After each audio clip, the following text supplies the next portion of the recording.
kasus tuntutan hakim yang seharusnya menjadi orang yang sangat bersih ternyata juga terlibat pada kasus seperti ini. Nah, masyarakat menjadi skeptis nih akan penegakan hukum yang berada di Indonesia. Nah, tanggapannya seperti apa?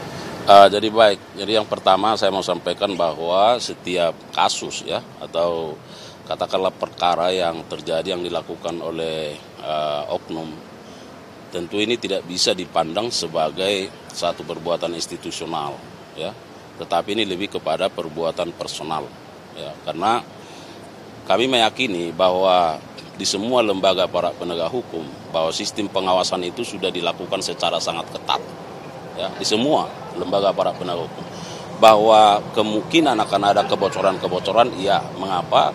Karena ini sangat tergantung terhadap sisi personalitas dari setiap aparat penegak hukum itu sendiri. Oleh karenanya, yang kedua tentu saya mengharapkan bahwa masyarakat tidak harus skeptis, ya, tidak harus pesimis.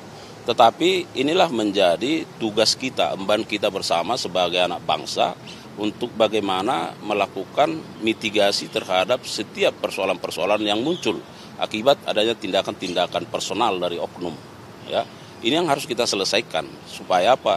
Supaya ya kepercayaan publik itu tetap terjaga. Jadi saya kira bahwa langkah-langkah yang dilakukan oleh Kejaksaan Agung tentu ini hanya sebagian kecil sesungguhnya ya dari banyak persoalan yang kita hadapi. Tetapi kami meyakini bahwa sekali lagi Kejaksaan Agung dalam melakukan ini tentu dalam rangka bagaimana membuat adanya kedaulatan hukum ya, kedaulatan negara di sini ya. Jadi oleh karenanya kami sangat melihat bagaimana kepentingan masyarakat juga, apalagi terkait dengan kasus ini ada sejarahnya ya, terkait dengan kebutuhan masyarakat yang sangat begitu mendesak, bahwa perlu ada pemenuhan dari sisi ekonomi, dan ini jaksa hadir di situ. Nah, oleh karenanya saya kira sekali lagi saya mengajak kepada masyarakat dimanapun berada, berikan kepercayaan kepada para penegak hukum, dukung supaya tentunya ke depan ada perbaikan-perbaikan yang signifikan.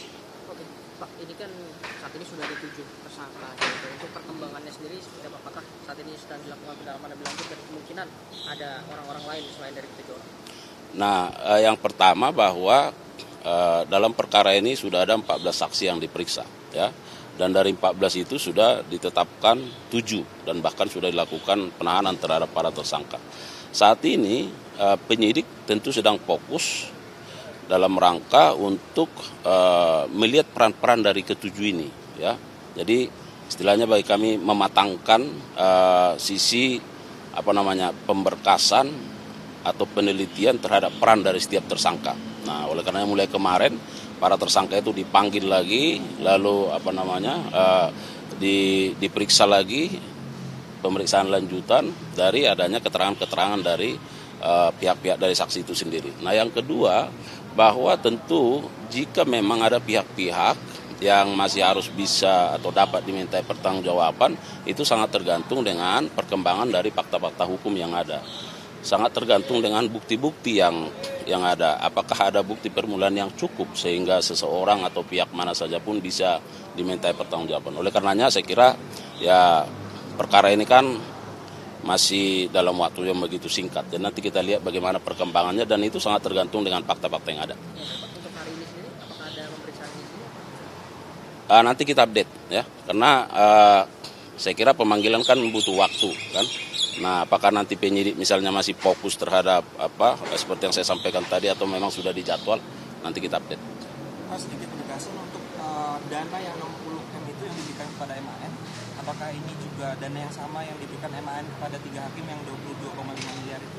Nah, itu juga akan terus didalami. Tapi kan sesuai dengan rilis yang kita sampaikan bahwa ini kan dijanjikan, katakan dari AN itu kan 20. Lalu setelah dikomunikasikan dengan MAN naik jadi 60. Nah, apakah 60 ini semua atau ini hanya jatah untuk majelis dan seterusnya, ini akan terus didalami ya. Kemudian Pak, terkait ini barang bukti yang disita ini berbagai mobil mewah dan juga motor, ini kaitannya dengan kasus ini sendiri seperti apa Pak? Jadi begini, bahwa tentu dalam proses penyidikan ya ada upaya-upaya yang disebut dengan penggeledahan, penyitaan ya, Bahkan ada namanya penangkapan, penahanan, dan seterusnya. Nah, itu menurut hukum acara kita sangat dibenarkan. Nah, yang kedua bahwa tentu penyidik melakukan tindakan antisipatif, ya kan? Ini kan 60 miliar. Nah, tentu negara kan tidak boleh lagi kalah, ya, mengalami kerugian terus-menerus terhadap perbuatan-perbuatan para pelaku, ya. Nah, sehingga penyidik kan harus antisipatif terhadap upaya-upaya dalam rangka pemulihan kerugian keuangan negara itu. Nah, yang ketiga nanti akan dilihat apakah ini merupakan bagian dari alat kejahatan atau hasil kejahatan. Nah, ini yang akan terus didalami oleh penyidik juga, ya.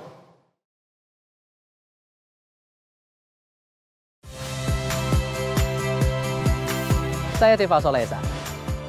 Saksikan program-program Kompas TV melalui siaran digital, pay TV, dan media streaming lainnya. Kompas TV, independen, terpercaya.